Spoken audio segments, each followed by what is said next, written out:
But I think the main things is at the end of the day, volleyball is volleyball. It's in the same 9x9 court, and the rules are the same. So we. Is that on the back of your shirt? Yeah, it's on the back of the shirt. You did. A little free shout out for you. And it doesn't matter who's on the other side of the net. You need to still execute to the best of your ability if you want a chance to win. That's right, Brett Walsh. Welcome back, boys and girls, to the 81 square meters of the best volleyball coverage on the internet. This is the 9x9, episode 145. It is Wednesday, my dudes, February 26th, 2025. My name is Rob St. Clair, live from Chicago. That is Everett Delorme, live from Toronto.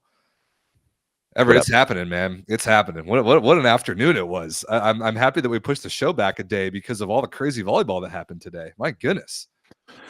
Yeah. Oh, it's like you said it best. We were supposed to do our show yesterday. You had some stuff going on. You're like, maybe we should also wait for this match, the Lüneburg versus Berlin match. And I was like, you know what?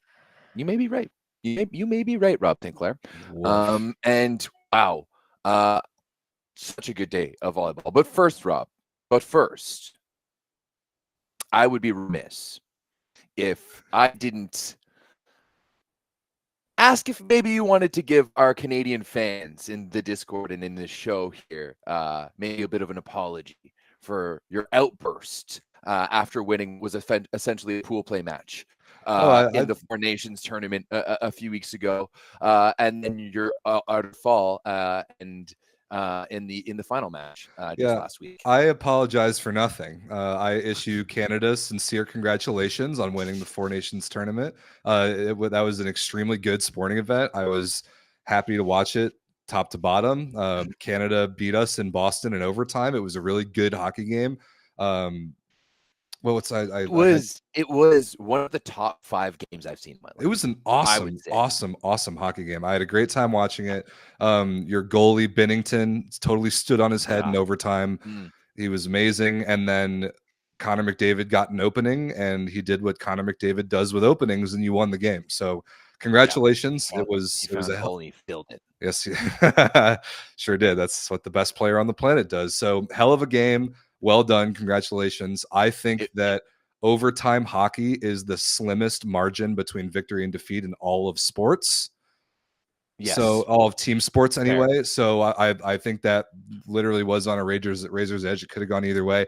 I obviously wish we could have won, because seeing the Canadian meltdown that would have happened, like you predicted it would have last week, about how everyone would stop talking about what's happening in the world and instead focus on like what the hell Hockey Canada is doing. That would have been really funny, but it wasn't to be. So good job. You beat us by a narrower margin than we beat you, but it was in the bigger game. So you got us. Congratulations.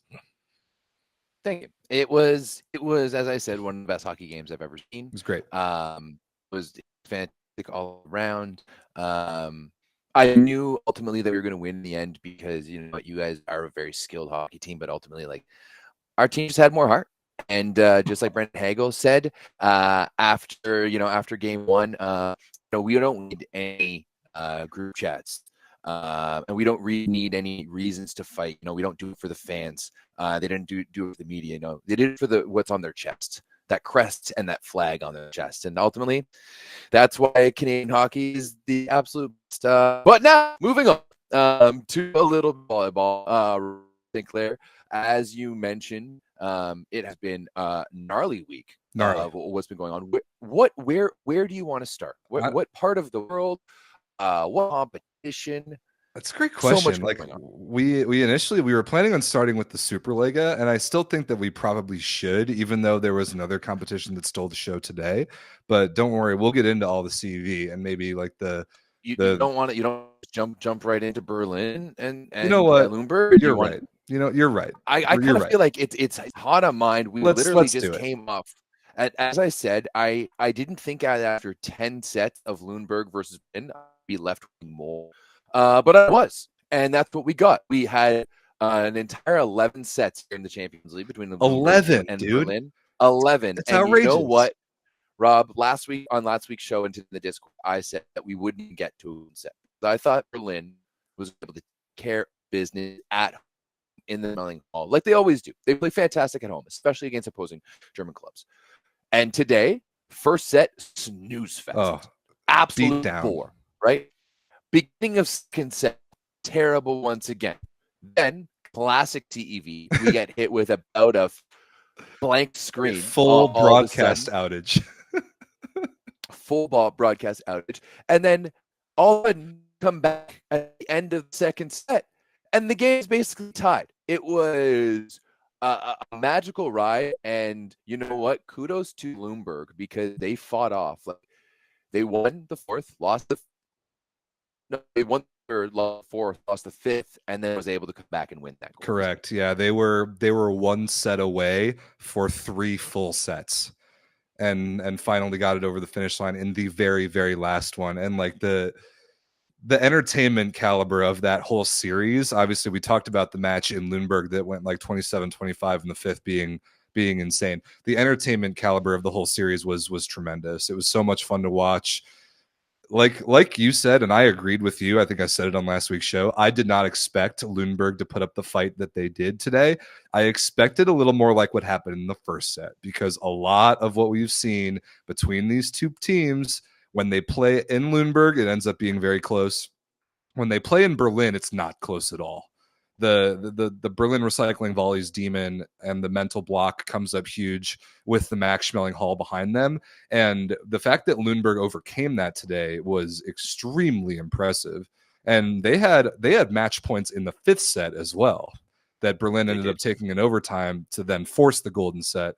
Set number 6, effectively, that ended up 15-13. Like, absolutely insane caliber of entertainment. I'm thrilled for Lüneburg. They were a fun team. They are a fun team to watch. They're a fun team to root for. There are lots of North Americans on both teams, obviously, but the Canadian flavor on Berlin with Xander Kaczynski being awesome. Just really, really fun volleyball. And I can't remember the last 11 set CEV series we've had like at all. Maybe like Trentino Perugia like 3 years ago in the semis. This was just incredible, and I'm excited to get into it a little bit more because there are some fun nuances about how Lüneburg pulled this off at the very end by the narrowest of margins. Yeah, I mean,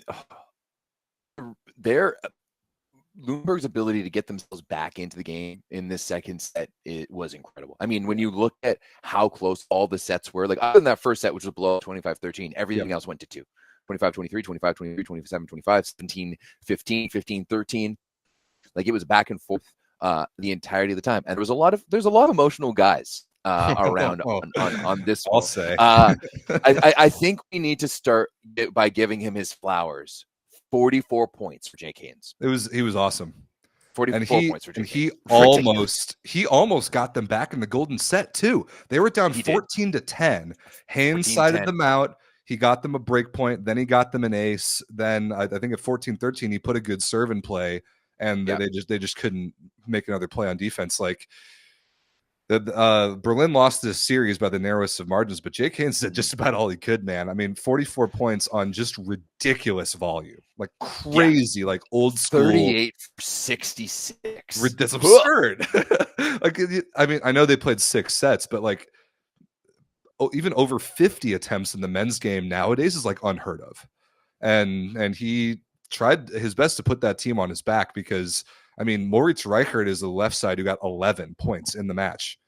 Simon Plasky, 12 points in the match. I mean, their second highest scorer was a middle, Florian Kraga, 19, including 5 blocks. So I thought largely was very good. So like all the wing scoring, Jake Haynes kind of did it all by himself, and it almost worked.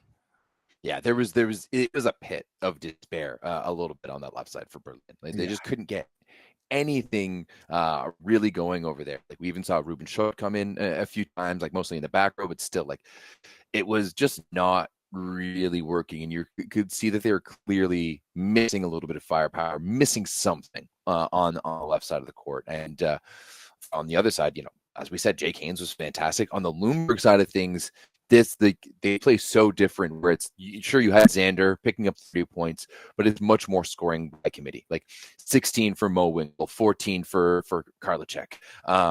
I find that Simon Torvey, he didn't have a fantastic game in terms of numbers, right? Only 4 for 14 attacking. He did get 3 blocks and 3 aces. He just has a knack of making timely plays. Like his plays come at big moments. Big moments. His plays come at big moments, and you can tell that he understands the psychology of the game.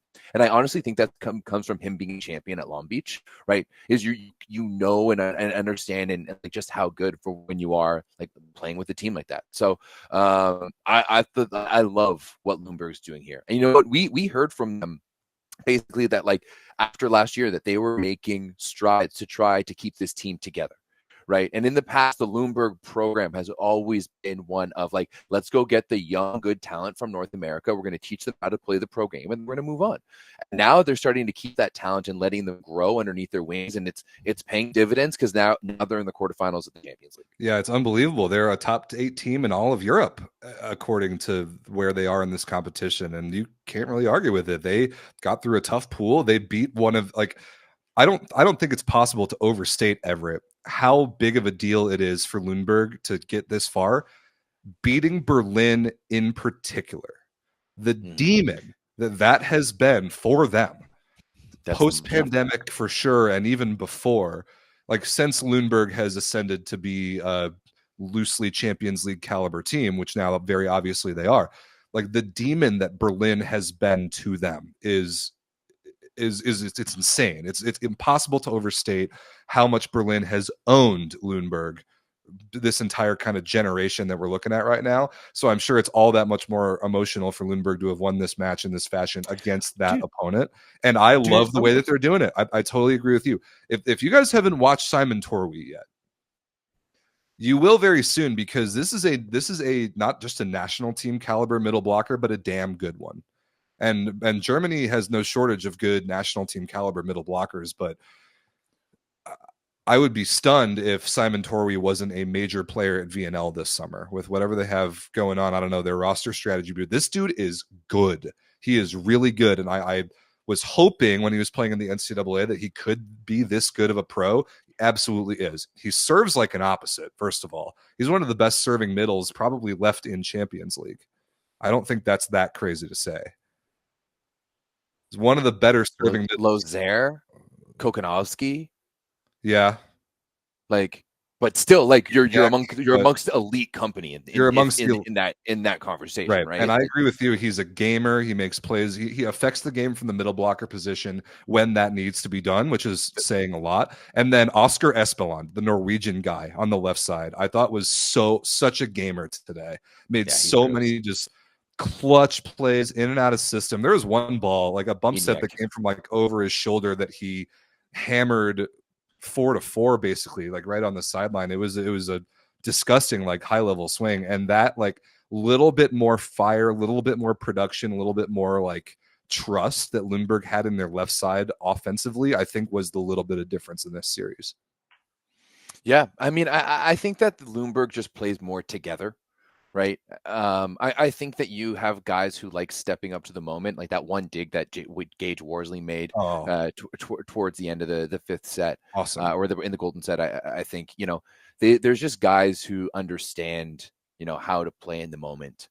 And you're right. Like, I think this is a massive match for them in terms of being able to get that monkey off their back. Now, this really makes me interested to watch potentially the rest of the Bundesliga playoffs, just to see like if there's a potential matchup here. What does the psychology of this win for Lüneburg do to them in the Bundesliga? Yeah, there's so much more juice the next time they play, which, by the way, is March 8th in a regular season game. Lüneburg, Berlin. Like that. It's not the end of these two teams playing each other for the season necessarily, which I'm really excited about, because for so long the Bundesliga has just been a formality that Berlin is going to win it, and maybe that's not the case anymore. Maybe you're right. What a sick series, man! So this is really, really fun, and not to be pessimistic about it, but maybe I mean Lüneburg versus Zavierce next. Lüneburg does all that work. They beat one of their all-time demons in an 11-set series, and now they get Zavierce. You know what? Here's what I think is that. I mean, I think it's going to be tough. I was just about to say that, like, I feel like Zavierce's barn is very much like the Lüneburg barn, where it's tight. You know, they're right on top of you. The stands are right there. Like it's a volleyball facility. For right? sure. In both Zavierce's places. gym, I think, is even smaller. It feels even smaller than Lüneburg's. It may be, but they have amongst the most rabid fans in the world. For sure. Like you like having watched a lot more Zavierce this year, like or the past couple of years, really, like they have some of the best fans in the world. I don't think you like that back wall that they do, everything about it. I absolutely love it. Like if I was to go to Poland, Zavierce would be hands down a bucket list gym that I'd want to go to. So I think there could be some good fire. You know, especially like Zavierce is not immune to losing matches this year in the PlusLiga to lesser teams, and you know, I don't think Berlin wouldn't be getting relegated in the PlusLiga. Oh no, definitely not. Like I don't know if they'd make the playoffs right now. Like if you're thinking about like Norwich and Olsztyn being those the 8-9 teams, I don't know if they fit in there right now. There's just another level when you're talking about Polish volleyball and PlusLiga volleyball, and I think somebody in the Discord said it really well today. Is like the Berlin Lüneburg series, the entertainment caliber was through the roof. The caliber of volleyball at times was really, really good, but then there were also, you know, sprinkled in there quite a bit more errors per set than I think a lot of us are used to who watch a lot of Poland and Italy and like the highest of the high levels of the pro game. And I think that is going to be the difference for Lüneburg versus Zavierce. Like the level of cleanliness of the volleyball that playing against Zavierce will require is, I think, going to test Lüneburg significantly. And then the fighting off Zavierce's disgusting service pressure and scoring out of system in response to some of that service pressure, it's going to be a hard matchup, but Lüneburg deserves to be there. And that I'm very, very happy for that club and that program and those guys and Stefan Hübner, their head coach. And like, I just know from talking to some of them and from experiencing just watching a lot of Lüneburg the last couple of years, that this is a huge, huge deal for them. And that's awesome. It's just a great sports story. And it was fun to watch today. Yeah. Unreal, and we'll see how it goes moving forward. This wasn't, luckily for us, this was not the only golden set this week either, Rob. As we had one yesterday.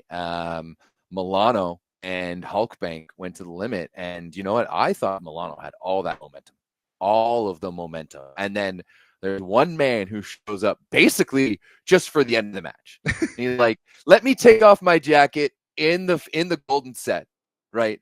This like I you know what, Rob? I played rec volleyball last night for the first time in like. Did you really? Yeah, I played. Oh, that's awesome. I played like really rec volleyball. We can talk about it at the end of the show if you want to get into it. I actually would love to. My glory about it. But you know what? On my way there, I was texting my buddy Cam, and if you're an OG, Cam is my old partner in the Volleyball Source podcast. Actually, right here. This is our old business card, Rob Sinclair. Oh no way. This is a piece of history. Let me full screen you 1 second. Oh yeah, that's actually a good idea. So this is actually a piece of history. This is the old Volleyball Source business card and logo. So that's Cam and I, and that's Cam and Carrie Walsh Jennings. This is James Brown, Christina Valiant. But yeah, I played rec ball with him, and on my way there, I was like, you know, like how long do we have warm up? And he's like, oh, this is rec. Like you know to warm up. It's like first set is warming up, and then the next 3 sets we actually get to play. And I was like, okay, perfect. And that's what it kind of felt like. Yeah, the Halkbank Milano series. You mean? Yes, absolutely. with layout. You know, it was the first matches for me to warm up. I'm here to play the golden set. That's it. So that's what's so interesting and so unique about these CEV home and away series where golden sets are possible. Like this one felt very different to me than the Lüneburg Berlin one, because like from a fan's perspective, the best thing that can happen in leg 1 of one of these series is a 5-setter. Because no matter what happens, if you get a 5-setter the first time, there's zero chance of meaningless volleyball in the second leg, and all the outcomes are possible. So that's really fun. Yeah. What happens in the Halkbank Milano series, for example, leg 1 was really entertaining down the stretch. There was like that overtime in the 4th. Halkbank won it on the Micah Ma'a ace.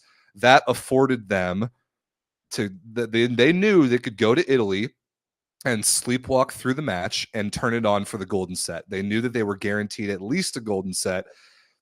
And you can't tell me that wasn't in the backs of their heads. You can't tell me that they came out to start that match with the level of intensity that like Milano did or that Berlin and Lüneburg did, because they knew that they had the golden set to fall back on.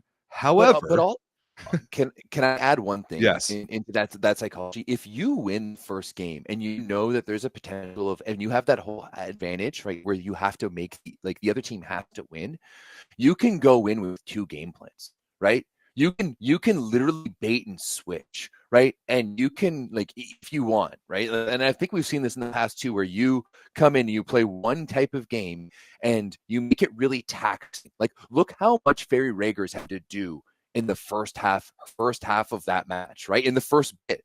And then once it gets to the end, there's all this controversy. He's getting subbed out for his serves and all that stuff. And like, you can literally switch it up. And like, I think it was Xavier versus Forshaga last year, in the cup, CV Cup, where they did, where that happened. And, in the fifth set, it was Xavier versus Rasovia. I remember exactly what you're talking about. Yeah. And they switched up their game plan completely. And if you know that psychologically as a team, you're like, hey, guess what? We're going to start with this game plan, but in the golden set, this is what we're going to come out with. And guess what? In 15 points, they're not going to be able to adjust. They're not going to be able to read. They're not going to be able to adjust. They're not going to be able to figure that out. And they're going to be so ingrained in that one. Whereas, like, if we know we have it in our head that we're going to that we have this out in this plan B, I think you have such a mental advantage if you have that first match going into a golden set. That is a fantastic point. I think that is absolutely a real thing. I think that is something that coaches know, that players know.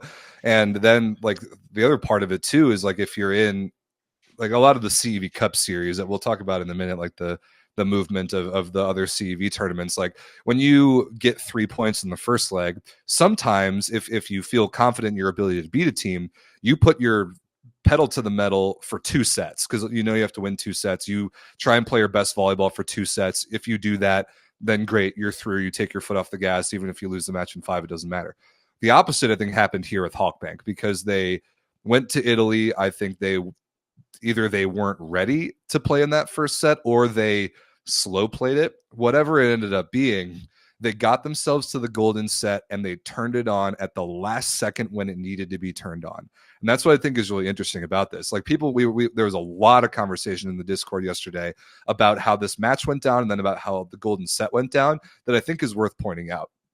At the end of the day, let me know if you agree with this, Everett. Like, a match like this, where Halkbank knew that they had a golden set to fall back on, I personally don't really even care about the stats of the entire match.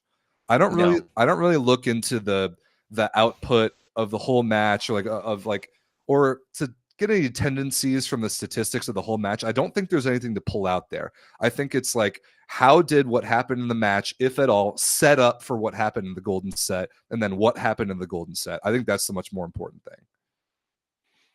Yeah. I fully agree. I will have to say, though, right now my computer is freaking out and I can no longer access the tab that the show is on. So I can't see you. You can't see me? Oh, that's okay. No, but I can't even click. So, yeah, I might have to restart some things here. Right, well, if you're going in blind, that's okay. I want to talk through the ending of the golden set of this Milano Halkbank series, get some people's takes in the comments. First and foremost, you mentioned Yoandi Leal, like, waking up just in the nick of time. He was so bad throughout that match, like, unplayably bad, but he won them the series with that 4-serve run late in the golden set from 11-9 to 13-11. That run literally won Halkbank the series. And this is what it's just those players who can make those plays, and it kind of reminds me a little bit, Rob, of, especially when you see it in the NBA, like, the Raptors were so good a few years ago, back at the late of the 2010s, and they played such a team game, but it didn't matter, because once you got to the playoffs, LeBron was going to be LeBron. Yep. Right. And LeBron was going to make plays. And it's funny. I actually heard someone talking about this, and it was actually a nutritionist talking about athletes' eating habit. And he goes, you know what? Like, the best player in the world, like the best athlete in the world, is going to be able to eat whatever they want to eat. You know who the people who actually need to, like, focus on what they have to eat? It's like the D3 players, right? It's that second tier of players. Like, Leal is just one of those guys that, 100% assume that he's hacked darts before games before, because that's just what some people do. Like, You know, he might be McDonald's type of dude. And while he might not be able to do it for the entirety of the match just because he doesn't feel like it, he's the type of guy that can just flip that switch at any point, and be like, I want a ball right now. Give me the ball right now and I'm going to go for it. Right? He just has that mentality. He just doesn't live it all in it all the time. Not always, and sometimes that's very frustrating. But like that service run in the golden set is exactly why Halkbank went out and got him in the middle of the season. They knew that they weren't getting a great receiver. They knew that they weren't even necessarily getting the best locker room guy in the world. It doesn't matter. They went out and got Leondi Leal midseason to make that play in that moment, exactly like you said, and he did. And the other guy who made all the plays in the golden set was Marek Shotila. 6-for-7 in the golden set alone is disgusting, including the golden set winner at 14-13. He tagged one right on the baseline, which, by the way, I want to give tremendous credit to the official, the head official who worked this game. 14-13, golden set point, really close swing to the baseline. She went straight to the replay to get it right. She didn't make a call, didn't make either team challenge, went straight to the replay to get it right. I really respected that. So good work to her. But like Shotila 6-for-7 in the golden set. That's a dude. That's just a dude that has it. And when you have a dude that has it, you give him the ball when you need him to make the play as much as possible. And he scores you 6 points. And then Leal gives you a 4-0 service run. And that's the series. Like that's literally it. It came down to that. Yeah, I mean, absolutely, and like it's that's just volleyball for you. It's just volleyball, man. You gotta execute at the best of times. So that brings up the substitution question. You alluded to it earlier. The situation was again 11-9 Milano led. Yoandi Leal goes back to the baseline. He gets to 13-11 Halkbank in the lead. Piazza calls both timeouts. Smart move. You absolutely have to call both your timeouts in that run in a golden set. Then after the second timeout, Leal misses. So it's 13-12. Milano's chasing by a point and serving. So they're basically down a point and a half. Halkbank gets two side outs and it's over. Milano needs a break point from somewhere. Ferry Ragers goes back to the service line. Ferry Ragers is their best player. Ferry Ragers did not serve the ball well whatsoever the entirety of the match. He had 6 errors and 0 aces on 13 attempts, which is really bad. Piazza chose to sub him out for a service specialist who was a middle blocker. At 12-13 down in a golden set to 15, you sub out your best player serving for a middle blocker. Obviously, he float served the ball in play. Halkbank sided out immediately, and then they won the golden set. I want to hear your take, Everett, but I think that there is no planet on which it is acceptable to take off your best player down 1 in a golden set. I mean, you know, it's hard for me to go against homie Piazza here, right? Like that's family in a lot of ways. So we won't get to see him this year. But I do tend to agree with you here, Rob St. Clair. It was like, you know, you got to ride the donkey that got you there, and Ragers was that guy. Ferry Ragers was that guy. As you mentioned, and as multiple people mentioned in the Discord, it's not like you're bringing in a threat from the baseline, right? You're bringing in a middle blocker to float serve a ball in play and then be a total black hole on defense. Yeah, it was a weird moment. It was a weird moment, especially because, like, Piazza set this precedent with the Dutch team in terms of, like, I'm just going to let my opposite do whatever the F he wants. And then now with Milano, like, he keeps Ragers on this weird leash. I don't know. It was weird, and I think it might cost them more than just this match, right? And I don't know if this exact moment cost them this match, but like, I'm going to be very interested to see how this team continues and how that relationship between Ragers and Piazza proceeds. I think that's a good point. I think that's all I'm going to say about that too. The other layer is that, like, that point and that moment is about a lot more than just the serve.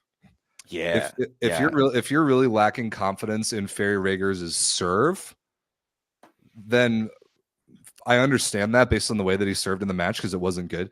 I bet you that a player of that caliber, if you told him, all right, go back there, do literally whatever it takes to serve the ball in the court, I bet that he could probably do that. Because in that moment, you're down 12-13 and you're serving. You need a break point. You don't need a service ace. It's not like you're making a service sub in order to get an ace. You need a point. You get that one of four ways. Your opponent makes an error. Okay, substitution doesn't affect that. You get a block. Okay, substitution doesn't affect that. You get an ace, maybe. When you put in a middle blocker with a float serve, the substitution doesn't affect that. The last option is you dig a ball and you get transition out of it. You took off the only guy who can score in transition. Yeah, it doesn't make sense. It didn't make sense. It does remind me, Rob, about why Piazza was our king stooge for a while. Right?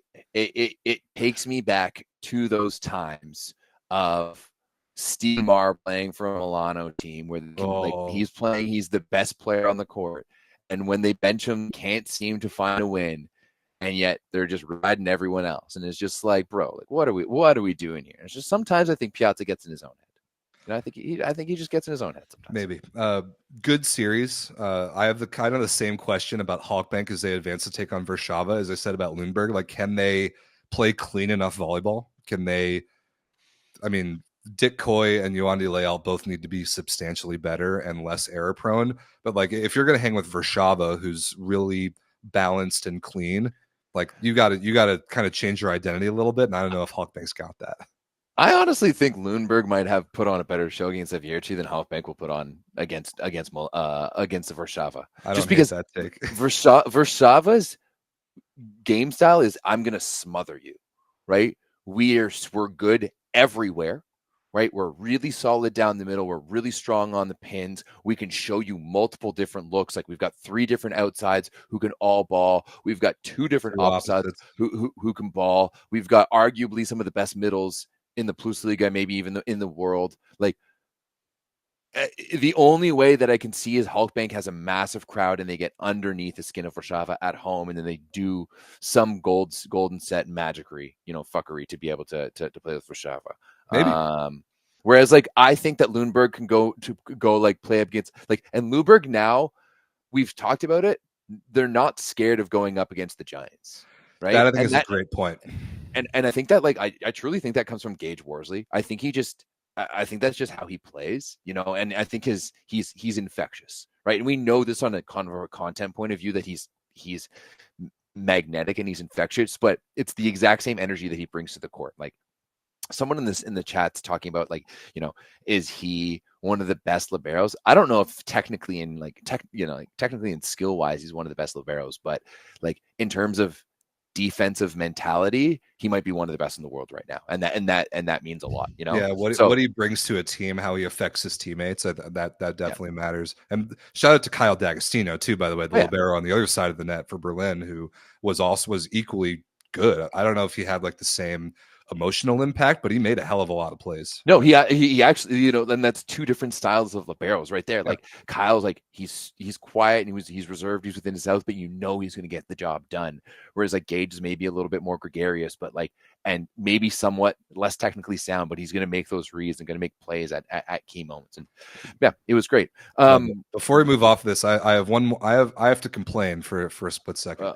For the CEV having this unique golden set format that is so awesome. Now, I mean, it happened twice in 2 days. Like the golden set is just so great. Why can't they figure out any of like the presentation or the systems or the display? Like nothing related to the golden set like makes sense in CEV architecture. Their graphics that they post on Instagram make no sense. The way that their website and their stat sheets process a golden set make no sense. It is so difficult to find the information of a golden set when it's the coolest thing that happens in their entire sports setup, and they don't have the systems ready to handle what the golden set even is. No, that's frustrating, and it needs to be fixed because the golden set is so cool. You want to know why, Rob? Let's hear it. Volleyball. Well, yeah, obviously. Volleyball. That's volleyball. Yeah, we know. If you haven't been watching the show long enough, fucking volleyball. We know why. Okay, here's the deal, Rob. I can't see you at all, and I have no idea what's happening. So I'm gonna do a quick little reset. What are we talking about next? So I'm gonna jump in like kind of right away. Okay, sounds good. I'm gonna go through the rest of CEV. So Women's Champions League bracket, and then the other CEV tournaments. So I'll be back in like 30 seconds. all right. Okay, bye. Bye, Everett. Let's get through. Let's talk about Women's Champions League. I shouldn't say let's get through Women's Champions League because this is good stuff. This is where this tournament actually starts to get legitimately super interesting. Our quarterfinal field is finally set. I think on our show last week, we knew that Budovani Łódź had beaten Tent from Serbia. Now we know what we expected, that Rzeszów advanced and Malonza advanced. So our quarterfinals are set, and they're like legitimately really fun, and I'm excited about them. Starting next Tuesday, Malonza versus Adzadjabasha. Like, let's go. Egonu versus Bošković. Like, that's sick. Then next week, Wednesday, the Istanbul series, Vakifbank versus Fenerbahce is awesome. Budovani Łódź versus Skandici, and then Rzeszów versus Corneliano is a pool play rematch. Hi, Everett. Welcome back. That was quick. Thank you. Do you know different? Your camera looks more zoomed out. What'd you do? No, this is a new camera. Oh, yeah. All right. Well, you look and sound fabulous. I want to, before we get into this, I do want to know from the chat, because they always complain about my connectivity. That I'm running it off my new laptop as opposed to my old ass fucking desktop. So is my connectivity better? Please let me know. So one thing that the people do always ask about is if when your audio glitches, if I hear it the same way that they hear it, and the answer is yes. I usually just try and power through it. Right now, you sound fantastic. So that's good. Maybe we'll see. This is the new setup. We'll see how she goes for the Maybe rest it of is. Let us know. All right. I'm legitimately excited about Women's Champions League for the first time this year because of some of these quarterfinal matchups. I mean, Skandici versus Budovani Łódź, that is an uphill battle. Same with Rzeszów versus Corneliano. That is an uphill battle as well. But the All Istanbul series is going to be insane. And then Adzadjabasha versus Malonza is legitimately really compelling. And I'm excited to finally see like a legit crossover between good Turkish and Italian teams for the first time this year. I feel like we've been waiting for it like for 6 months, and we're finally about to get it next week. Yeah. This is where things get really fun. And I feel like whereas the men get incrementally more fun as it goes on, women is more of on a parabola. You know, like we hit a tipping point, and all of a sudden it's like, bam, this is fucking amazing. Yeah. And I think we're at that tipping point, Rob. And like you, I'm also excited. Yeah, it's going to be fun. I'm looking at, let's see, head-to-head Vakifbank versus Fenerbahce recently. It is 3-2 in Fenerbahce's favor in the last 5 times that they've played. So that's they've only played twice this year, both in the regular season, and they've split. Fenerbahce won 3-1 in February. Vakifbank won 3-2 in November. So I think Fenerbahce is the better team on paper, but the record suggests that this is a pretty darn even matchup. Yeah, I mean, I feel like I have a little bit more insight now, Rob, because I got to talk to Guidetti over the weekend. We barely talked about Vakifbank. We mostly talked about him, and it was just let's get to know you. Let's get to know each other, and that will be coming out soon on Volleyball World. But you know what? I just think that these matches mean a lot for these teams, you know? And I think that when you like, especially for the Turkish clubs, that playing on the stage of the Champions League, like means a lot. Like Fenerbahce's fans are going to be out to play. Vakifbank's fans are going to be out to play. I honestly think it's just going to be good volleyball all around. This is when the stars come out to play. And I don't think it's out of the realm of possibility to see a golden set scenario in this matchup, right? Vakifbank's really hard to play at home. Vakifbank is arguably they're one of the best teams in the history of the Champions League. That's right? true. They've won 6 all time. Like they won more than it might be 6 or 7 or they've something. Definitely won. They've definitely won. I think it's more because Guidetti's won 6. And I think Wow. Vakifbank has like 1 or 2. No, they've won 6 because he won the first one ever, right? He won all of them. He's the third winningest coach all time in the Champions League and the winningest in the modern era. Wow. Yeah, how's that for some stats, hey guys? That's awesome. So yeah, like I think that Vakifbank like knows how to play big games. And the reality is that I think Kira Van Rijk is likely to show up for at least one of these games. And when Kira Van Rijk shows up the way that she does, she's a little bit untouchable. So, I think that the series is going to be the best of all of them for sure. But I'm excited for everything across the board. But this one especially, I think, is going to be really good because I think it's going to be really fiery. Yeah. Really, really fiery. Huge stakes, cross-city rivalry, obviously. Like they know each other super well. I wonder about Vakifbank's ability to hang with the firepower. Fenerbahce's great serving, Vargas, Fedorov, Ana Cristina. They're great out-of-system attacking from those same players. To me, Vakifbank has to outplay Fenerbahce at the setter position. And then they have to outplay them in the middles. I know Zara Gunesh has had huge health issues for the last year. Can somebody tell me, is she healthy? And is Yuan Jinyue healthy? Like, are there middle blockers that they put together this season, and now that there won't be any foreigner constraints in Champions League, like, is Vakifbank ready to go? Because if not, I don't think they have a chance. The other thing is, can Marina Markova be the best player on either team?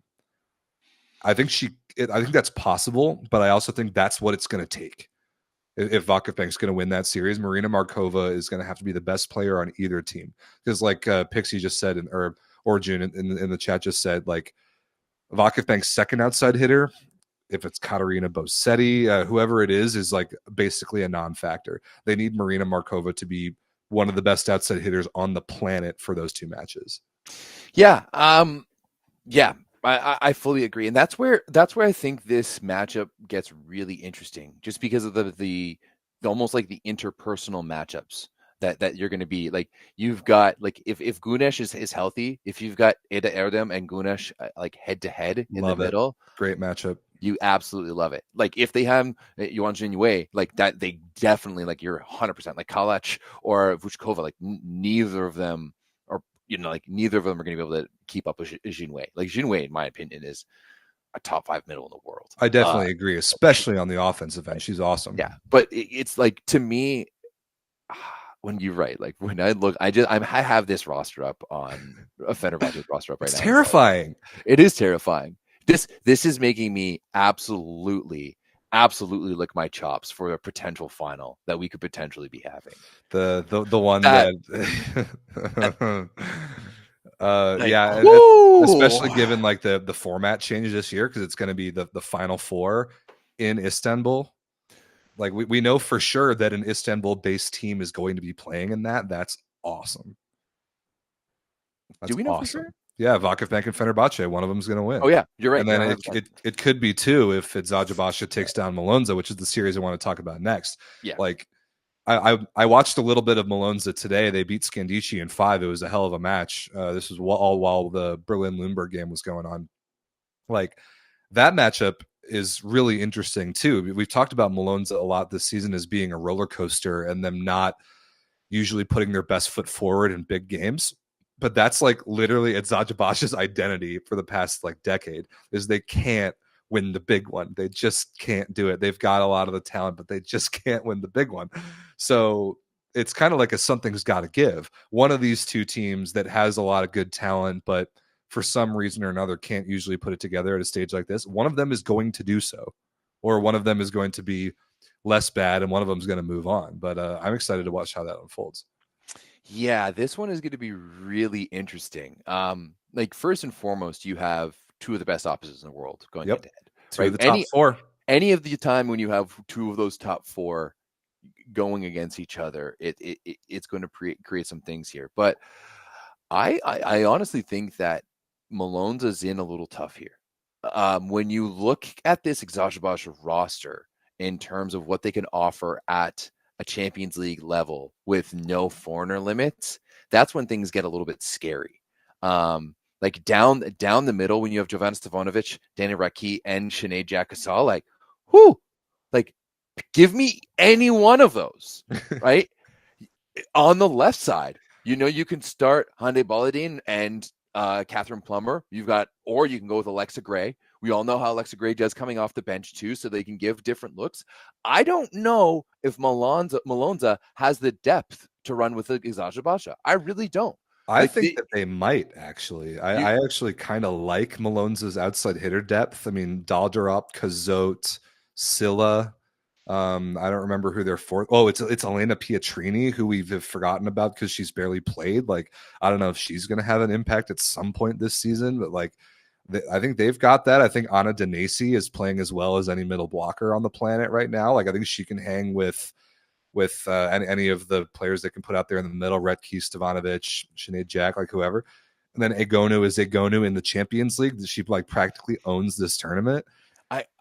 To me, I think Milano is better in two positions right now, and that's at the right side position, at the opposite, right? I would pick Egonu over Boskovic, and at the libero position. I think those are going to be the two, like maybe at the center position too with Oro.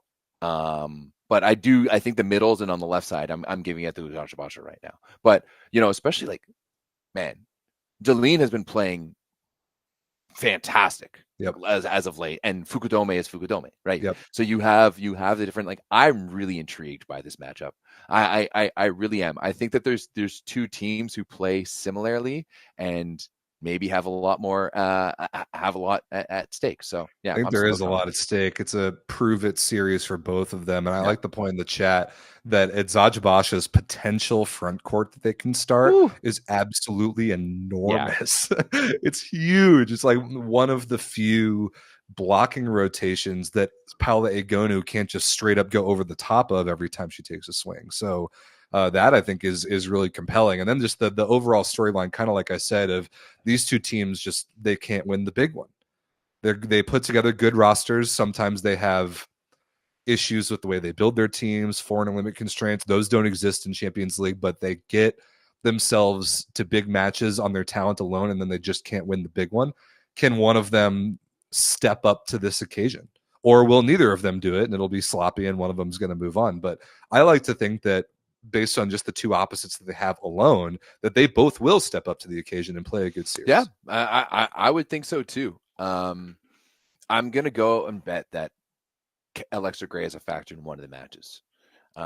Just because I can see that happening. It's a classic Alexa Gray, and she's been a little quiet this year, mostly because Catherine Plummer has been unreal. I like that take. I think I assume that we're both picking Scandici and Corneliano to win their series. We don't need to talk about those matches. Yeah, same. No offense to Jezov, but no, we don't. I'm gonna pick Malonza to beat Izaja Basha, and I'm gonna pick Fenerbahce to beat Vakif. I'm gonna pick Fenerbahce to beat Vakif as well, but I'm gonna pick Izaja Basha to beat Malonza. I like it. So that'll leg one of those series go down next week. That will be very, very fun. Staying in the CEV, let's hit the other CEV tournaments really quick because they're wrapping up pretty soon, and it's actually starting to get fun in all four of the remaining CEV events. Men's CEV Cup semifinals, those got locked in today. It'll be Trentino versus Ziraat Bank on one side, which that's love. Fun. I like that. And then Resovia versus Tours on the other side, like that's not a bad series either. But like Trentino versus Ziraat Bank, like that is high Champions League caliber of volleyball most years. I'm excited for that. Who is on Ziraat Bank other than Matt Anderson? Matt Anderson, Tonchek Stern, Trevor Cleveno, Wouter Termat, like yeah, that's gonna be fun. Let's go. Especially because like I feel like this is a team that's going to be able to put weird pressure on Trentino, right? Like this is a team that I think, yeah, they'll have like you'll probably run with Yeni Pazar, right, as a center. Like only I think that like you're gonna have to figure out what you're gonna do in the middle with Vubal and Gunesh for sure. To be able to partner up against Trentino, right. But like Termat, Stern, like Cleveno and Anderson, like you have the outsides to run with anyone here.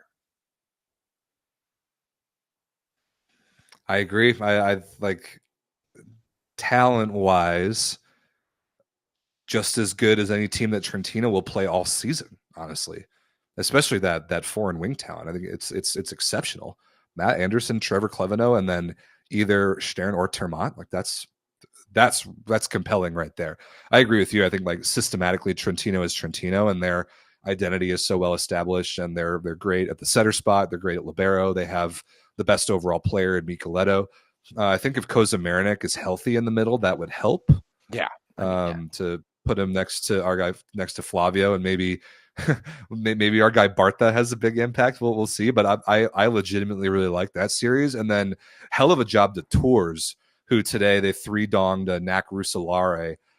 Really tough one for Nac Russolare, man. I mean, I think we talked about it last week. Russolare was up 2-0 and 24-20 in leg one, and then they got 6-donged the rest of the way. Yikes.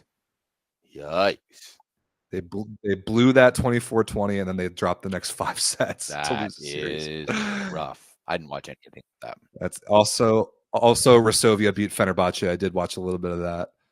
Resovia's on like not all of their games have been pretty, but they're on some like ridiculous win streak. 11 right games now, in a row. They haven't lost since January 6th. Yeah. That's outrageous. They're the hottest team in volleyball right now. I think it's like they have been absolutely who would have thought? Now they're next. We can get it. When we get into the PlusLiga area, I've got I can break it down for you guys a little bit more. But yeah, Resovia is really hot right now. They're playing some really, really good volleyball. Considering they're 11th in the PlusLiga at one point, it's been Semivua, man. He's a long-term guy. He's a long-term guy. He's going to shake you up at first and put you on the straight and narrow in the long term. All right, well, yeah, we will talk about that more in a minute. Women's CEV Cup, you have one series, which is basically the final. That is Novara versus THY. That is fun. That's the final. Let's be serious. Although I feel like that is a going to be team on the other spicy side. on the other side. Like Hungary versus Romania. Probably will, but like I feel like there's some geographical issues there, you know. I'm not even gonna attempt to guess at what goes on in those two countries. I know very little about either of them. But, when I was in Doha, and I feel like I don't know if anyone hates their own country as much as Romanians, right? Like the entire beach crew that beach team that does the street or the broadcasting for beach for Volleyball World is Romania, and they're awesome. Big shout out to the Blitz guys, but they all hate Romania. It's wild. I've like, no, shouldn't I go to like Bucharest or something? Like, no, never go to Romania. It's shit. And I was like, okay, like, sorry guys, like, I had a crush on a Romanian girl when I was 13. I've always been interested, but I guess not. Damn, shut down my dreams. Tough one.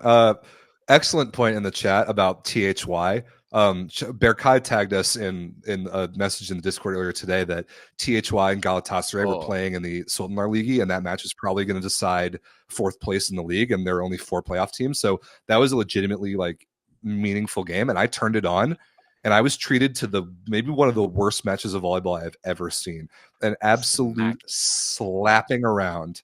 THY did not get off the bus. Galatasaray donged them to pieces. And if THY plays anything like that, they have no chance against Novara because Novara is good. If THY plays better, like who did they just beat someone in the Sultanlar Ligi recently. It certainly wasn't Galatasaray. They hung in there against Halkbank. They beat Zajabasha 3-0 like a couple weeks ago. So it's in there, but we all know that Novara versus THY is the final of the Women's CEV Cup. So that is what it is. Yeah, you're not wrong. So like that is actually a match that I'm excited to watch when it comes to the CEV. Me too. Novara versus THY. Actually, yeah, you're right. You're right. If THY plays like they did today, I didn't watch the whole thing. I saw Galatasaray slapping around, and I was like, no, it was bad. And Novara's been playing really good recently. It was bad. Yes, they have. You know what else I'm really excited for, Everett? This men's Challenge Cup final. Is there a chance this is the best Challenge Cup of all time? Shit. Lube Civitanova versus Luke Lublin with Wilfredo Leon? It could. That's so good. Well be. That is a matchup that I'm 100% down to watch, especially because, like, once again, you've got no foreigner limits on either side. We know that Lube has some issues with that. I think we're going to see some interesting matchups. Yeah, I'm excited for that all around. That's going to be a really good one. Yeah, that'll be real fun. That just got confirmed today because Lublin beat some Portuguese team to advance. And then last but not least, Women's Challenge Cup, the all-Italian series between Chieri and Roma. I mean, I think it's important to remind people that Roma is in relegation position right now in the Lega Volley Femminile. So based on that alone, this series is not going to be competitive. No, me neither. Tough one. But all these CV series, once they get to this point, all of them are good. So midweek, there is basically always good volleyball to watch at this point in the season. So we are looking forward to that. And that concludes, I think, our almost hour-long CV segment on this show. Shit. It's that time of year, man. We went too in depth. We went too far into that. Yes, all right. Let's talk about something important before we move on. That's Daddy. Let's talk about Daddy Stankovic. Everett, I've got a doozy for y'all this week. Oh boy. Doozy? It's just where I hid Daddy Stankovic this week. This might be an all-timer. I'm not going to give any more hints than that, but as a reminder, or if you're new to the show, I hide our hero Daddy Stankovic somewhere in every one of our shows, and y'all got to try and find where he is. You find him by commenting the timestamp of where he appears in the main YouTube comment section after the show is over. And then when you find him, you get a shout out the following week. So last week, we were talking about the League One midseason tournament and my preseason pick, Houston, winning the thing. And there celebrating the victory is Daddy Stankovic there on the left. So it's, not my most entertaining Photoshop work, but he's there. Daddy's moving around. Luca Lauren and Lewis Liu were the first to find Daddy Stankovic last week. So well done to you two. Keep an eye out this week.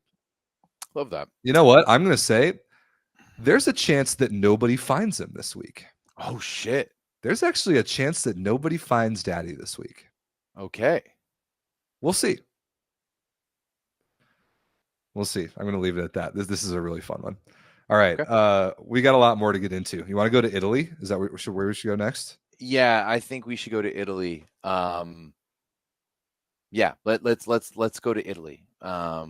Where to me, like, nothing groundbreaking happened, right? No, not in terms of last weekend's results, except for there was a midweek game last week where Padova beat Lube in 5. So that was kind of nice. It made sure that Padova was safe from relegation. But what we do know right now, to kind of set the stage for the last week of the regular season this weekend, is that the 8 playoff teams are set. So we know that Cisterna and Modena are in the playoffs. Padova, Grottazzolina are out of the playoffs. And one of Toronto or Monza, one of those two teams will get relegated. I think that's the big stakes, or the big thing to be decided in week 22 coming up this weekend.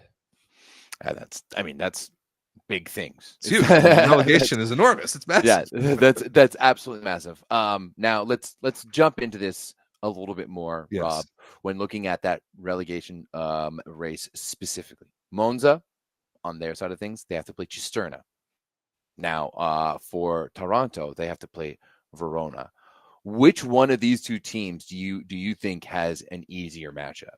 Oh, I think it's Monza, because Cisterna has nothing to play for. Cisterna is in the playoffs. I don't know if it's mathematically possible for them move up to 7th, but even if they did, it wouldn't matter. They're playing Perugia or Trentino either way, and there's no way to know which one it's going to be because the matches they're playing are all at the same time.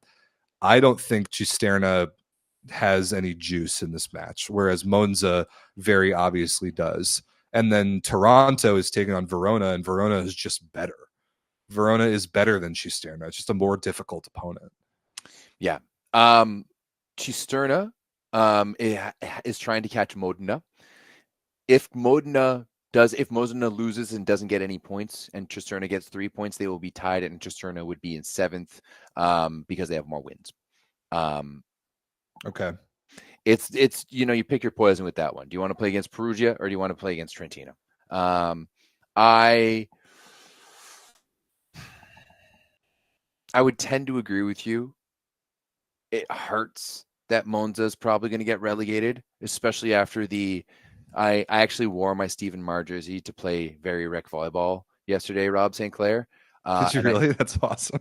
I put it on at home, not really understanding how rec this volleyball would be. And I kept my long sleeve on the entire time because there's no way I was going to pull out a pro jersey in front of people.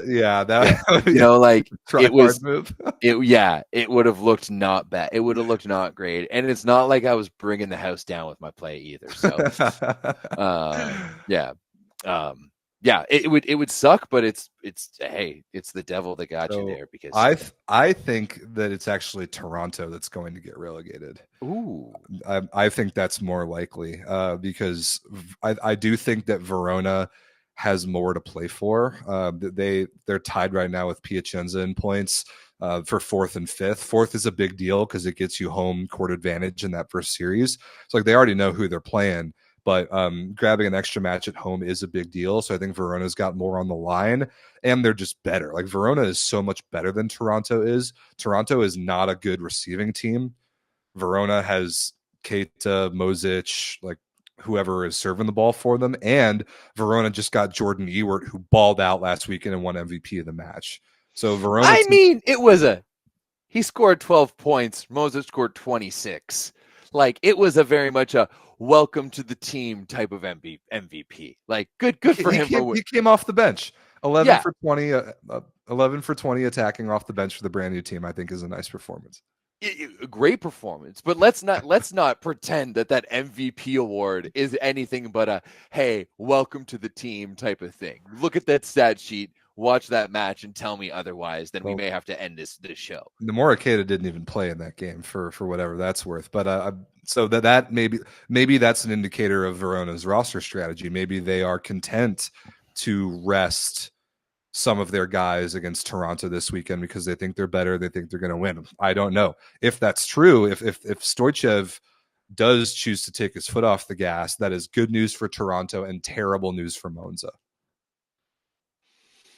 I think the scenarios.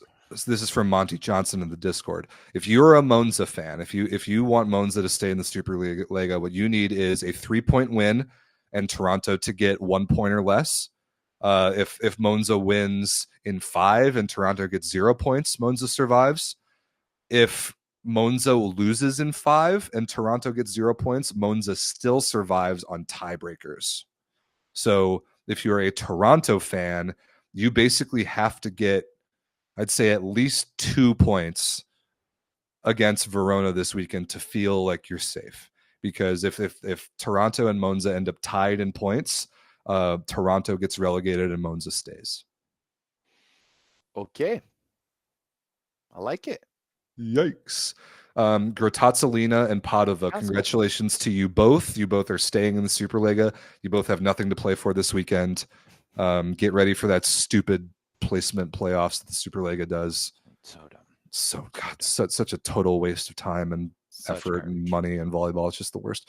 The other thing that's a bit of a bummer is that all 6 of these last matches are at the same time this weekend. I understand why they do that scheduling, because like for competitive balance, you can't have teams like throwing games, then responding to other games that are happening earlier in the day. I get that. It's just that we can't watch 6 matches at the same time. Like I want to watch Toronto and Monza play at the same time because they're the teams with the most on the line.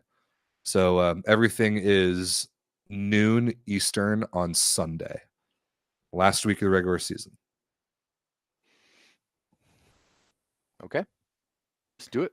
That's it. Sunday ball day. Let's go. That's right.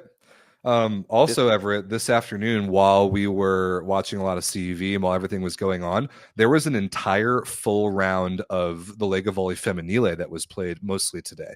There was a match yesterday. Corneliana won. Whatever. Nobody cares at this point. But there were actually some... Kalia Lanier was the MVP, though.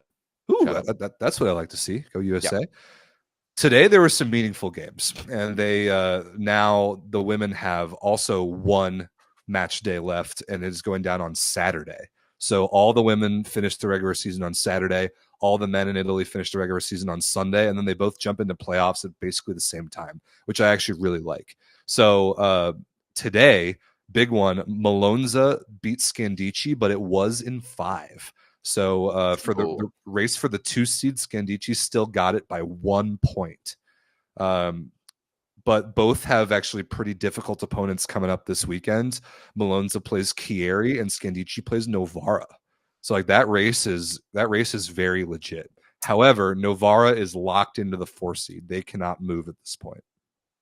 Okay. I find that Novara is playing some really good ball right now. They did go to 5 with Valfolia today. Valfolia also is playing some decent ball. I mean, they've lost 4 in a row, but against really good opponents. Yeah, I think Valfolia has a really solid roster. Like Camila Weitzel had 5 blocks today. Beachy had 4. Simone Lee is solid. Like I enjoy watching. Like I enjoy watching this Valfolia team, but this Novara team as well. They're so even-handed. Yep. 19 for Alsmeyer, 10 for Mayu Ishikawa, 15 for Taylor Mims, 15 for Maya Alexic. Like Tatiana Tolok, who's one of the best hitters for a majority part of this season, has been coming off the bench, and like they have so many different looks. I think this Novara team has the ability to really cause some problems when you're looking at the playoffs, when you're looking at like them doing a long run. Like the issue for them, unfortunately, like the fact that they only took 2 points today, I think is going to haunt them. Like if they had beaten Valfolia for full points, I think there would have been a chance still that they could have jumped into the 3 seed. Instead, they're stuck at the 4 seed. They're going to play Chieri in the first round. That is going to be a good series, but you know who the winner of that series plays? Yeah, Canigliano. So you're right, but like I think it would take like some math for them to be able to, like Milano would need to lose all 3 points against Scandici next weekend. And Novara would also need to get all 3 of the points. Like they're still 4 points behind, and that would only create like a tiebreak situation. No, it's right. It would have been a long shot, but now there's no chance. And now like that's kind of the Canigliano effect, like the mental block that they impose on all the other good teams in Italy is that no matter like how good you're playing, no matter what is on the schedule ahead of you, somewhere waiting in your path to accomplish your goals is the behemoth of Canigliano. Like they're there. And Novara, if they look at their roadmap, Novara knows that they would have to fight hard in an early round series against Chieri, and then they would get the big bad wolf in the semifinals. That would just be demoralizing. If you only counted Canigliano's 3-0 wins, they'd still be winning the league. Right? Oh my goodness! Yeah, they have 19 3-dongs this year. Yeah, they've gone to they went to 4. They've been to 4 or 5 times. Oh. They've in the league this year. They've lost 7 sets. They're 75-7 in sets.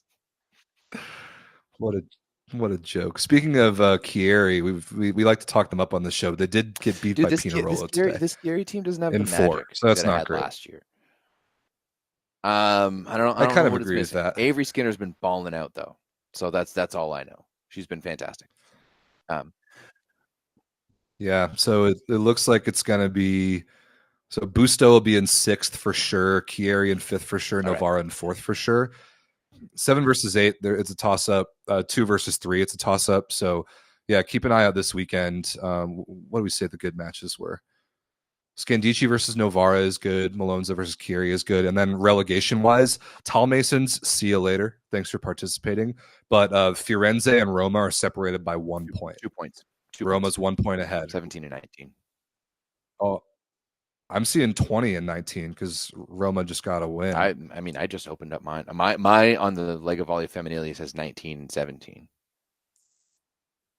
I don't think that's updated after today's results because Roma beat Busto today for 3 points. Like an absolutely massive deal. That might save their season. Like what I'm seeing is that Roma has 20. So it looks to me right now like they have flash score more updated than the Lega Volley Femminile website. Yeah, how about that? So Roma plays Pinarolo, Firenze plays Bergamo, with staying in the league on the line. Cool. I think we should keep it moving. Bergamo has been moving a lot, though. I agree. Yeah, 5, at least 5 in a row. That's tough. Let's talk about Poland. I didn't watch a whole right. lot of PlusLiga this week. I did watch Resovia beat Gdansk in 5. That was a disgusting game. Gross, evil, gross, disgusting game. It was a good reminder for me to reinform the whole Discord about how much I hate float service errors. There were so many of them in that fifth I set would overtime. love It to was see gross. video of you playing, because you strike me as a guy who does a half hop float serve into the net probably 45% of the time. I am a god awful float server, which is why I don't do it. I spin. Oh, serve. that's why you my could game. excuse all the service errors. That's what you do. You serve at like, you serve maybe like 15% in. You're like, just bad contact, just not feeling it today. That's definitely the Rob St. Clair. Whereas last night in the second match, I think I got 13 aces with only a standing float serve. I can pick you apart with a standing float serve, especially Yeah, I'd love to see the competition you're playing versus who last I play night. against in Normally, Chicago yeah. I every mean, week. we won't get it. We'll talk to it at the end of the show. But Rob, I do want to break down a little bit of what's going on right now in the PlusLiga, if you'll bear with me here. So, by my knowledge, right now there's 4 games left in the season. All teams have 4 games left in the season, other than Zaksha and Olsztyn, who are going to play tomorrow. They have a makeup match from a little bit further. There is 4 different playoff races going on in the PlusLiga right now. Now, this was supposed to be my special content for the week with the Volleyball World, but my designer has too much schoolwork and can't help me anymore. So you guys are going to get it instead. Basically, what's going on is there's 4 different races going on. We're going to start with the relegation race, because we know that's where Rob gets hard. So essentially, the relegation race is for... I absolutely can't say that on Volleyball World, can you? There's 4 teams in the relegation race. Bedzin, you're gone. You're already mathematically eliminated. Katowice would need to win all of their games and get a full 3 points to get their full 12, with Nysa and Lviv winning none. So let's get Katowice out of the way there too, and we're done with that. Thanks for participating. Have a cookie. Thanks for participating. Go find Ronnie. Where things get interesting is Lviv and Nysa. Now, Nysa's schedule is terrible. They have to play JW, Zawiercie, and Lublin in 3 of their last 4 games. Whereas Lviv has to play Suwałki, Bedzin, and Zaksza, right? And then each of them play head-to-head in that last and final match. There's 5 points that separate. There's 5. No way. Nysa and Barkon play the last match of the year. That's awesome, teams, Rob. So if let's put it down that Bedzin hasn't won since November or October. So let's put it down that they're going to beat Bedzin. That gives them 3 points, right? They'll be within 2 points. If they can pick up 2 points or more, so if they can maybe squeak a win or maybe a 5-set away, this makes it way more interesting. And you put it into a scenario of winner moves on between Lviv and Nysa in this match. And I think that's absolutely electric, and I absolutely love it. And I want to push for it. So awesome. Lviv made it all the possible by pushing Skra to 5 on Monday. And just to push themselves a little bit more, because even if they only beat Bedzin for those 3 points and they're only 2 points behind, you go in there it's essentially you have to win in 3 or 4, right? And you still love to see that. I still love that scenario. There's still a lot of pressure. Moving forward, Gorjuv, thank you very much for participating. You're not being relegated, but you're also not in any danger of being able to catch anyone. So thank you very much. I know the relegation race for the Cooperin Club has been extensive over the past few years. You can take a breath this time around. You're good point. Out of the way. That is good for them. Since Czestochowa has gone 0 for 5 in recent matches, including losses to Katowice and Lviv, which is really what has spurned on this whole relegation race as well. All of a sudden, the race to 8 has really blown up, because there's only 5 points that separate 8th place to 11th. So from 8th place to Czestochowa to Gdansk in 11th, there's only 5 points. Now, both Gdansk and Suwałki have a bit of a lesser scenario where they have to both play 2 top teams and other teams. So I don't really see them being in the situation or having the opportunities to catch up to Czestochowa the way that Olsztyn can. Olsztyn has a game at hand. So they have more chances to make it back there. They're only 3 points behind Częstochowa. Częstochowa's next match is against Olsztyn, right? So you can literally have Olsztyn catch up this very weekend. I believe it's on Sunday or on Monday. It is on Monday. But then if you look at their schedules, they each have essentially the exact same schedules. Both of them play Gorzów and Gdansk, and then one of them plays Skra and the other one plays Lublin, right? So each of them play playoff teams that are ahead of them. So it's very, very similar schedules for them to be able to finish everything off of.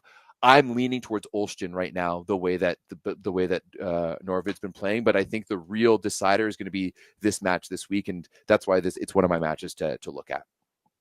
The next scenario that we got here, Rob, is the race for the home court advantage in fourth, right? Right now, what you have as a scenario is you have 4 teams there in Lublin, Zaksa, Rzeszów, Varsovia, and Skra. In my opinion, you've got 3 of those teams who have been playing outstanding. Skra's won 5 in a row, including wins over JW and Zawiercie. Fantastic. As we talked about earlier, Rosovia's won 11 in a row and really turned their season around altogether. It's ridiculous what Varsovia has been doing. They you think that they can't keep getting away with it, and then they do. Like every match they play, whether it's clean, whether it's disgusting, whether it's CEV PlusLiga, they figure it out. I don't know how. Bednorz has been outstanding for them he has. In his return. So Varsovia has been fantastic as well. Zaksa, sure, they lost 3-0 to JW over that, but before that, they were on an 8-game win streak. So they 8-1 in their last 9, including some really good wins. And then you have Lublin. Lublin is an interesting scenario because since their fantastic win, or their fantastic run at the beginning of the season, they haven't been able to beat. They've been very steady. They lose to the teams ahead of them, or they beat the teams beneath them. The only team that has caused them a problem beneath them is Olsztyn, who is one of the teams that they have to play leading up, right? They have 4 games. I remember that game, the first game that they played. And I'm pretty sure that was the game that I think ended their streak too. Maybe not. Don't quote me on that. But I don't remember, but that game was in Olsztyn, as I recall. Olsztyn played awesome. They helped turn their season around. I like Lublin's chances, assuming that they do play the next time at home. Yeah. But that's kind of been my evaluation on Lublin all year, is that they can't beat the top 3, but they can very much beat everybody beneath them. Yeah, I mean, they haven't even been able to beat Zaksa and stuff like that recently either. True. So, that's another thing. So, what we're seeing here is this scenario is that Lublin has their own life in their own hands, right? They have 2 matches that they're probably going to win. I don't even remember who they play. Score. It doesn't even matter, right? That game, I think they have a massive opportunity to get 2 monkeys off their back here. JW hasn't been playing the best ball as of late. Like, I think it's just the end of the year, whatever's. Can they go out and get a win against JW? And the other one is, like, can they go out and get a win against Olsztyn? Because underneath, you have other teams who are chomping at the bit. Skra has to play Warszawa, and they have to play Varsovia. So it's 2 more teams to prove that they're actually legit.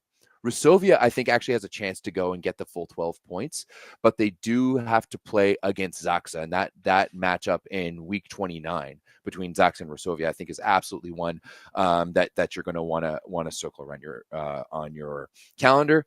Then the final group here is the top of the table. We have JW, Zawiercie, and Warszawa. This one is pretty simple. If JW ends up losing to Lublin, like, that's the only way that Zawiercie can catch them in that final week where they do play each other. We will have a Zawiercie versus JW in week 30.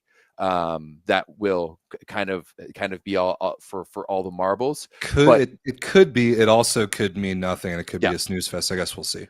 Yeah, I don't think the top of the table is going to move that much. I agree. Maybe 2 and 3, but that's your semifinal matchup anyway. Yeah, exactly. So for me, it's that middle of the table. Like, what's going to happen between Lublin and Olsztyn is like what is going to happen between those 5 teams. That was an excellent summary of everything that's going on. You've set the table nicely, and now I'm caught up. I know what to watch. Thank you. That was fantastic. Well done, Mr. Delorme. I want that Nissa versus Lviv week 30 game to be for relegation. I want that so badly. That would be so I'm still waiting awesome. on a good old tryout, and so maybe I'll get to do my tryout by then. Who knows? That would be one that would benefit significantly Yes, from English commentary. That would be fun. That is for sure.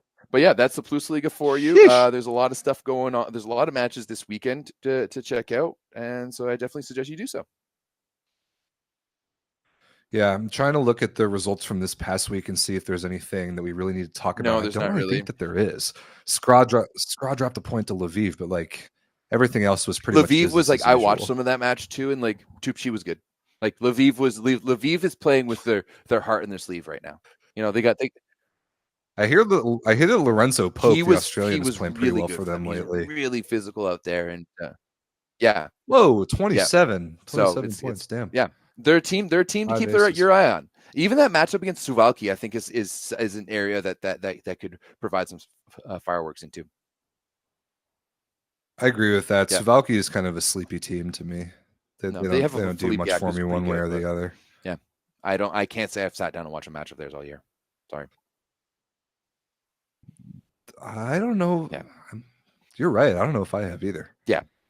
We have a lot of volleyball that we have to watch, including. But thank you again, Everett, for that PlusLiga summary. I think that was fantastic. Can we touch on what's going on stateside before we get out of here? First and foremost, what did you think of the PVF All-Star game? I thought it was awesome too. I've had a chance to really sink in to the PVF this year, more so than and I have in like one specific league in a long time, and I really am starting to respect the way that the PVF is going about things. And I really liked this move of the All-Star game. And it seems like the way that it was executed, and I got to speak to some of the content creators who were there over the weekend too, and doing some stuff there. I think that the way it was executed was just really well done. You had it in Indy at the Fisher Event Center. It was a sold-out event. You had celebrity hosts and Jalen Rose and what's that? Sean Johnson, the gymnast girl, Johnson, which you know what, I love that. I don't think I saw any clips of Jalen Rose because like everyone was just there for Sean Johnson. But yeah, like the idea of having an all-star game and like the girls went out and balled too. Like that was a good game. Like it was on CBS, so as a Canadian, I couldn't watch it, and it wasn't even like offered on VBTV. So like I had no way of watching it, but I have seen some clips of it, and it looked like a great event all around. And what a great way to celebrate all of this. And you know what? You talked about it last week about how you feel like a lot of the difference maybe it was you about how like there's actual rivalries in the PVF or I saw a clip of Joe Worsley saying that from out of system, and I couldn't agree with him more. I think that's pretty natural for the phases on where these leagues are at. This time last year, I think we were probably saying the same thing about the PVF as we are now about League One, where it still feels like a little bit too much like everyone likes each other and everyone's working together. I think that's just another year of the league maturing and developing and creating a little bit of that dynamic and that drama and that spice and that like that actual intrigue that the results feel like they mean something.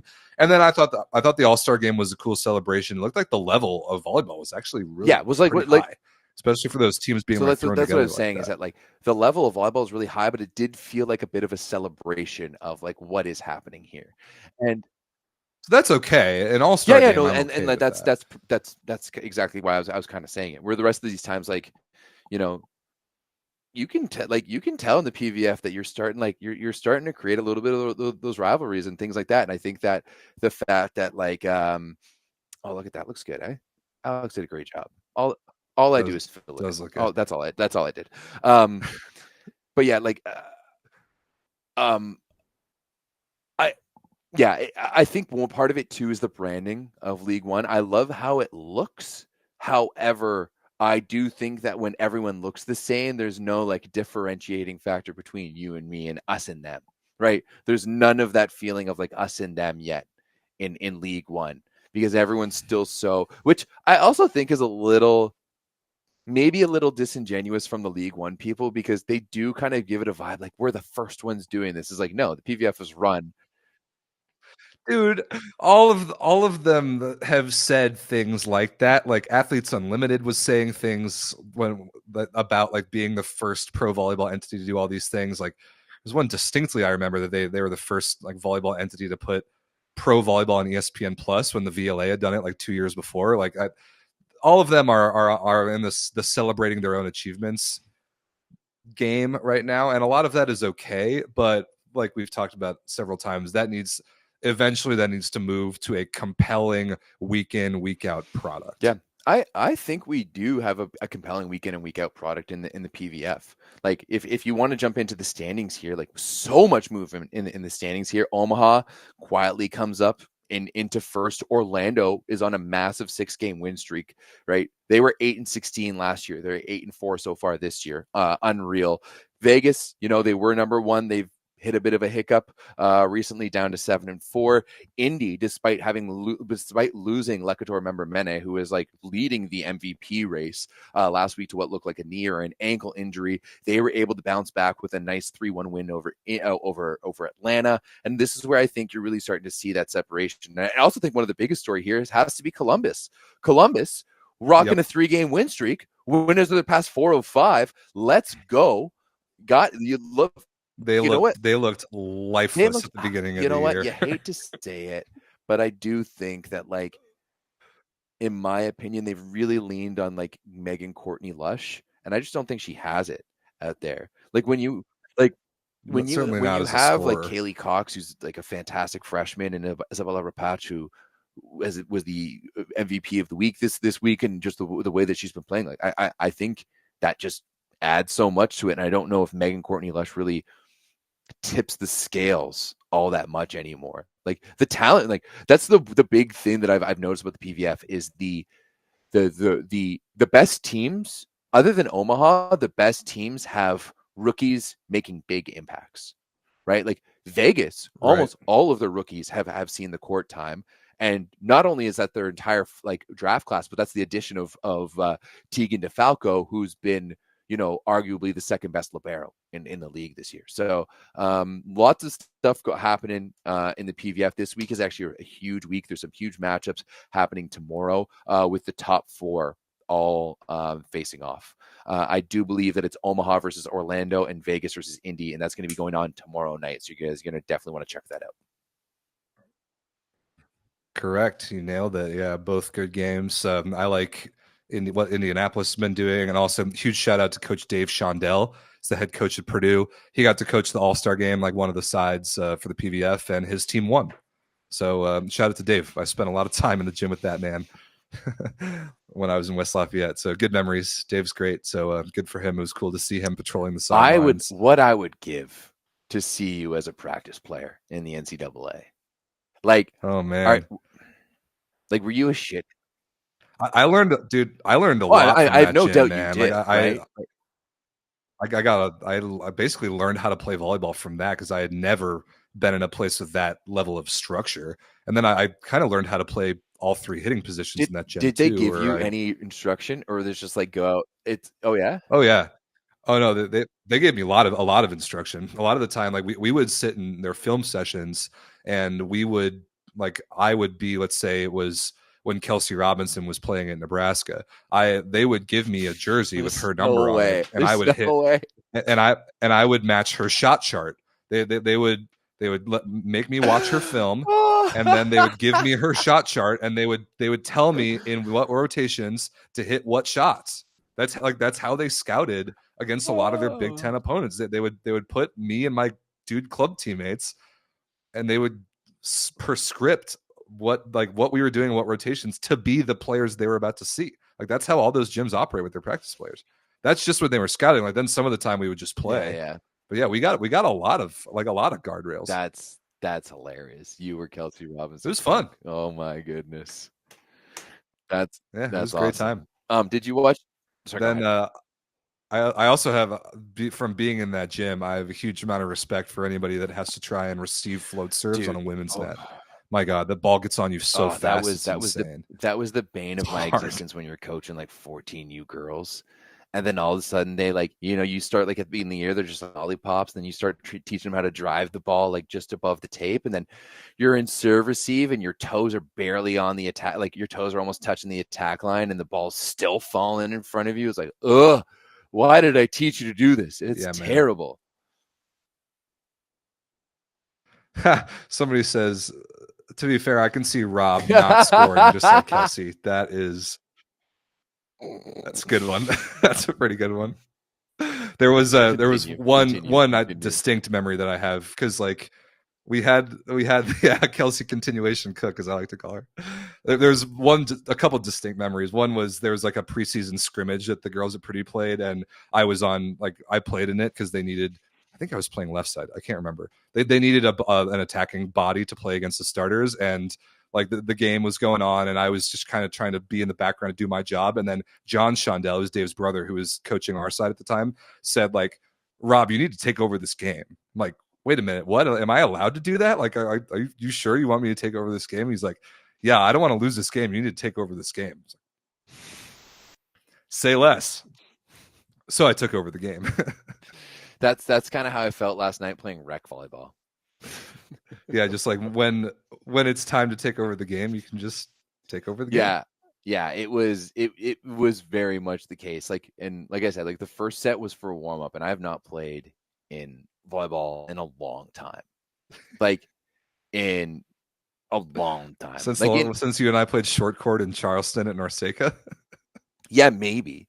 Like I coached some last year, but that's about it. Like that might be the last time. Like I don't think I've even peppered since then. So it might be about a year. How did it feel? At first it felt terrible. And especially like when I say it's rec ball, like if you picture like jungle rec ball, like that's what it is. And in a lot of ways. And so like when you're on the court with people who don't know how to play volleyball and move to volleyball, it's really hard to play volleyball, right? Like it's really hard to play that jungle style. So the first set I was terrible, and I couldn't jump, I couldn't move, I was like doubling, I was like shanking passes, and I was like trying to look the part too and looking stupid.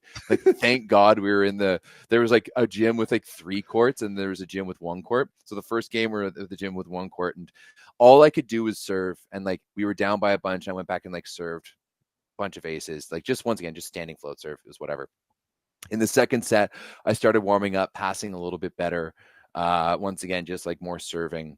The other team wasn't really hitting. The next team we played, though, it was like 2 Asian girls who were like all ball control, and 4 guys, like 3 guys who just clearly wanted to hit, and 1 small guy who like wanted to set. That's a decent team in rec ball. It was honestly like for a rec ball team, like, and they were waiting for us in the other gym as we went over, and they were like actually like doing hitting lines, and like they had 1 guy who was like 6'7" and like clearly had played basketball, and like he was wearing Mizunos and had like ankle braces, and like they were running like quicks with him and stuff like that. And I was like, okay, like whatever, like I'm just here to have fun with like my buddies. And I started in the back row. I started in like 2. So like we played a few points. We then went down 0-3, and then we went up 5-3 because I like just served aces. And the big guy bounced 1 ball before I made it to the front row, and I just told him I'm going to block him. I roofed him 5 times in a row because but it was honestly like they would just run him high, like they were just running him meter balls, and they would set him so tight because no rec player is touching as high or as strong as this guy. So just like wait, go up, hands over, clamp. Once again, like wait, go up, hands over, clamp. Like just every single time. On the 5th one, like beforehand, the guy was like, yo, you can tip, right? And I like he's coming in half speed and like kind of jumps and like tips, and I just wait and like literally go up and like throw it down. And yeah, like it was funny. And as I go back for like my next serving run, I had kind of gone after the 2 women because they were hands down the best passers, right? They were like clearly volleyball players, and they're just like shorter like backcourt women. So I was going after them because I was like, I know you can pass my serves, but I didn't think the other guys could. But they had made a comment about me like trying to pick on the women. I was like, all right, I'm not going after the women at all. And they're better than you at ball control. Yeah. And I was like, I think the game at that point was like we were down 14-11, and Cam, I love you, you're my guy, but cannot put a ball in the court. Like just in a brutal fashion. Red though, what a hammer. Next time, if I have to come up to Toronto, we need to play some terrible rec ball together and film it and put it on this channel. Yeah, we'll see. How about when I come to Chicago for VNL? Oh, that would be even better. We can introduce you to grass 3-on-3 because that's what we'll all be doing. Because there's nothing. Oh, actually, that's not true. Unfortunately, I have a bachelor party the weekend before Chicago VNL, so I can't even come up early. But I digress. But basically, like these guys like started like kind of talking a little bit, and I went back and I think I served like 7 or 8 like straight aces.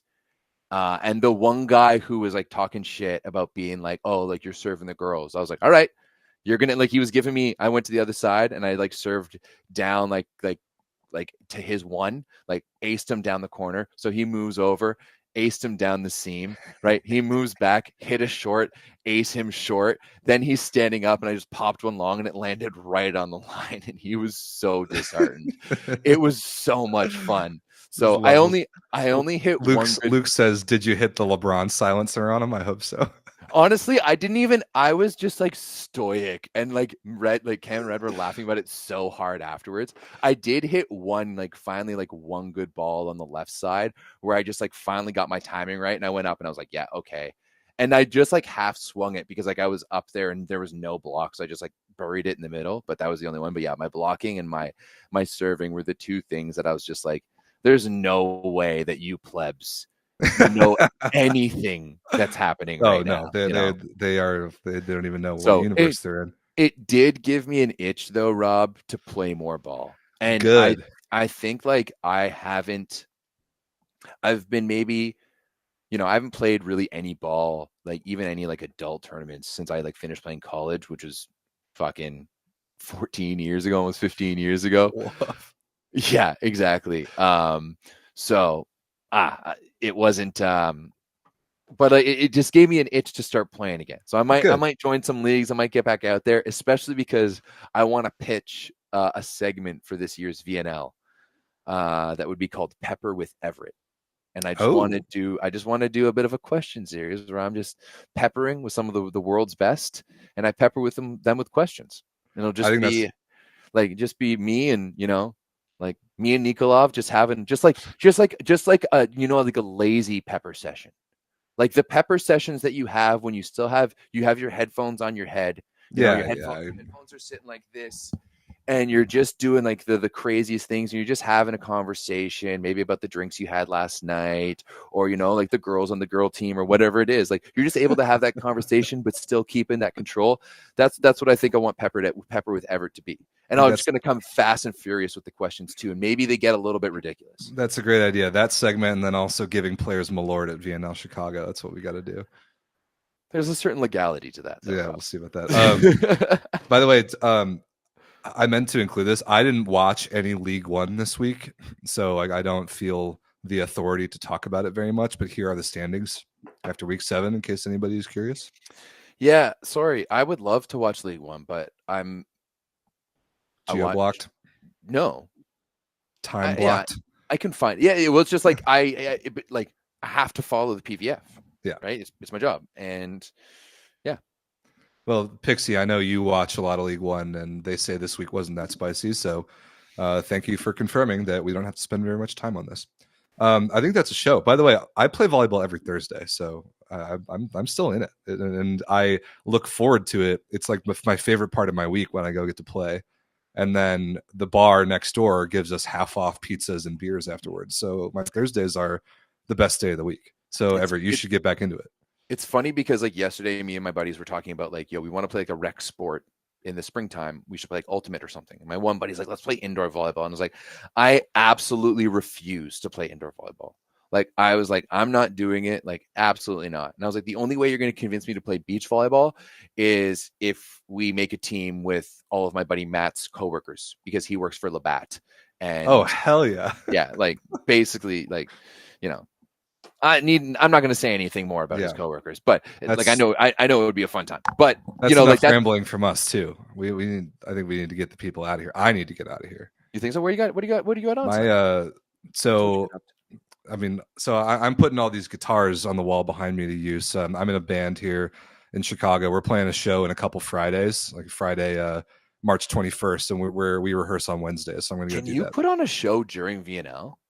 Sure. Like, can we like, can you have a show? Can I be a guest member in your band Sure. for one night? Absolutely.